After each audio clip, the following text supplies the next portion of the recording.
Shri Krishna, Radhe Radhe, good afternoon. I hope કે તમે બધા મજામાં જ હશો. અમે પણ મજામાં છીએ. અને આજે છે પદ્મા એકાદશી, જેને પરિવર્તિની એકાદશી તરીકે પણ ઓળખવામાં આવે છે. અને થઈ ગયો હતો બપોરનો 1. તો આપણે જમવામાં છે આજે ફ્રેન્ચ ફ્રાઈસ. તો મેં બટાકાની ચિપ્સ કરીને મૂકી દીધી છે. અને અહીંયા પાણી મેં ઉકળવા મૂક્યું હતું મીઠું નાખીને. તો એમાં ઉભરો આવે, ઉકળી જાય એટલે આપણે એની અંદર આ ચિપ્સ નાખી દઈએ. તો પાણી મસ્ત ગરમ થઈ ગયું છે.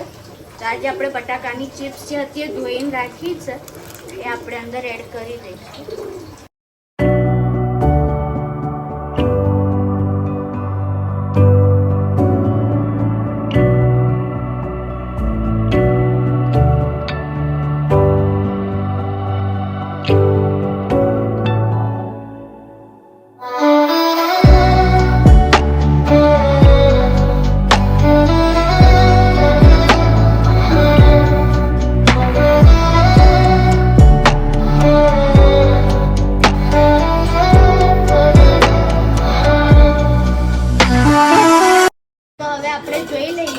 આપણી જે ફ્રાઈસ હતી એ કેટલી બોઇલ થઈ છે.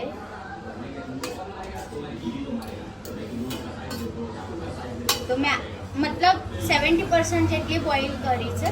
તો હવે આપણે જે બધી ફ્રાઈસ હતી એ કાઢી દઈશું પાણી લીધા.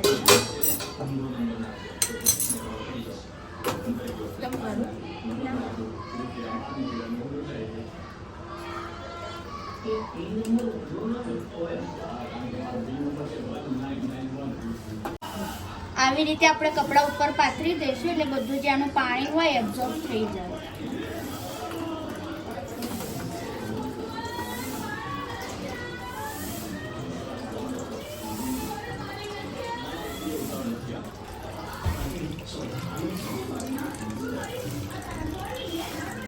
તો આપણી જે ફ્રાઈસ હતી એ મેં કપડા ઉપર પાથરી દીધી છે ને હવે આપણે આવી રીતે કરી દઈશું એટલે જે પાણી હોય બધું શોષાઈ જાય.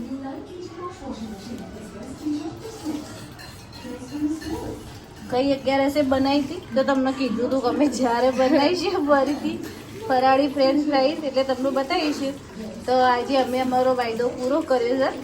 તો તમે જુઓ કે સરસ અત્યારે બટાકાની ચિપ્સ બફાઈને તૈયાર થઈ જાય એટલે 70-75% જેવી બાફવાની હોય છે અને થોડી જ કચરા જેવી રાખવાની. એટલે આવી રીતની મેં કરી છે. પાછું તળાઈએ એટલે થોડું ઘણું એમાં પકાઈ જ જવાની છે.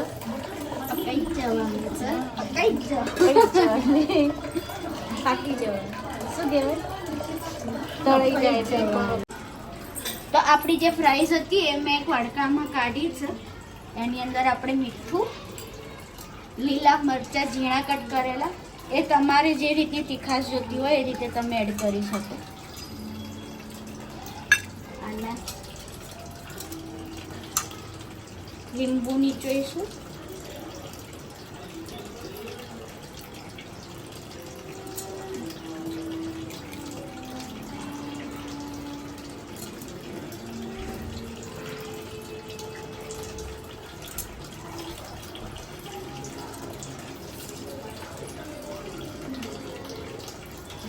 પેલી ફ્રેન્ચ ફ્રાઈસ બનાવી દે ને તે દાડે ચડી જવા.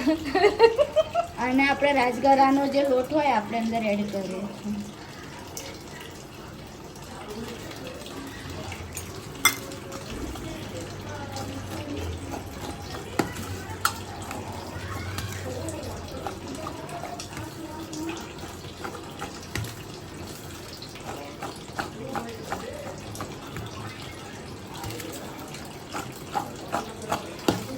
આપણે રાજગરાના લોટનું એક કોટ કરી દેવાનું એટલે કેવું આપણી જે ફ્રેન્ચ ફ્રાઈસ હોય એકદમ ક્રિસ્પી થાય.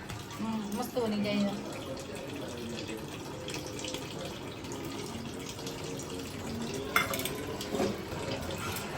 હજુ લીંબુ નીચું.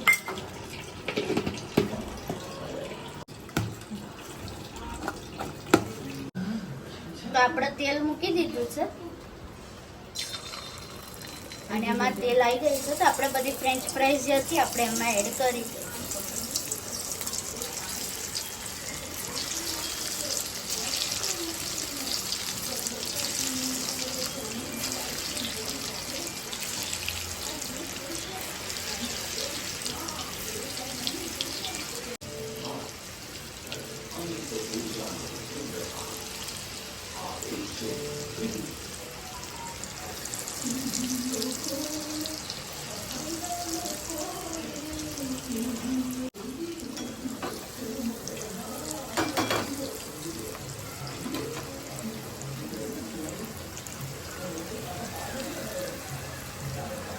એને જ્યાં સુધી ક્રિસ્પી થાય ને ત્યાં સુધી આપણે ફ્રાય કરવાની.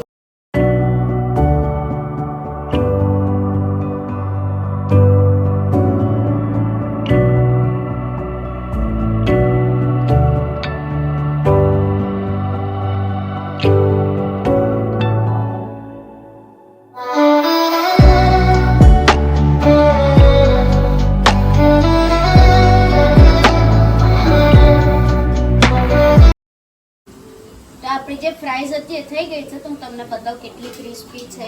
નજીક લાવો. એકદમ મસ્ત બની છે. હજુ ટેસ્ટ કરવામાં બાકી છે. સારી જ હોય, કશું ખોટું ના હોય.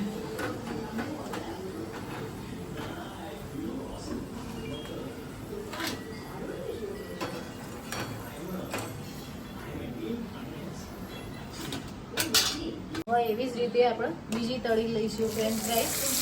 હા,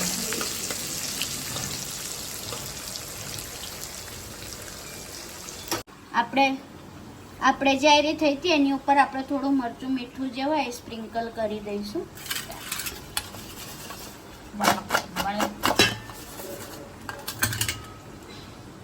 થોડું ટેસ્ટી બનાવીને ખાવાનું તો મજા આવે. કલરફુલ.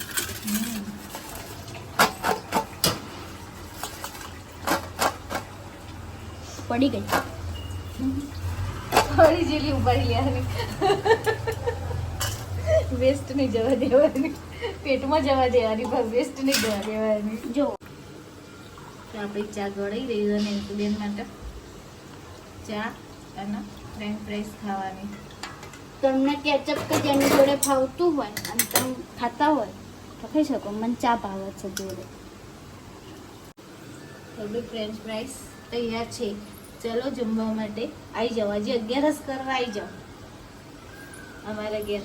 તો અમારે નેન્સુબેનની ફ્રેન્ચ ફ્રાઈઝ પાર્ટી ચાલુ થઈ ગઈ. સિરિયલ ચાલુ કરવાની ઈશિકાવાળી.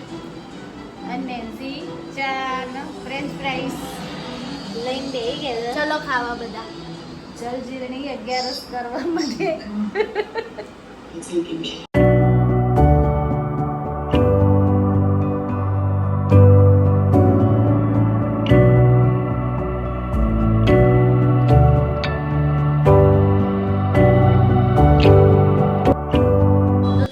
છે 9:30 અને આજે મેં બીજો કંઈ તો વ્લોગ બનાવવા વિડીયો સ્ટાર્ટ નહોતો કર્યો, બટ બસ મને ખાલી આજે ફ્રેન્ચ ફ્રાઈ શેર કરવી હતી. જે મેં તમને પહેલાં કીધું હતું કે મેં ફરાળી બનાવી હતી, તો હું તમારી જોડેથી નેક્સ્ટ ટાઈમ બનાવીશ તો શેર કરીશ.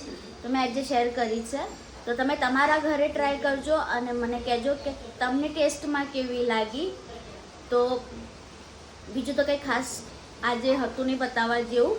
તો જો તમને અમારો વિડીયો ગમ્યો હોય તો લાઈક, કમેન્ટ, શેર અને સબસ્ક્રાઈબ કરવાનું ના ભૂલતા. મળીએ કાલે નવા વિડીયો સાથે. ત્યાં સુધી જય શ્રી કૃષ્ણ.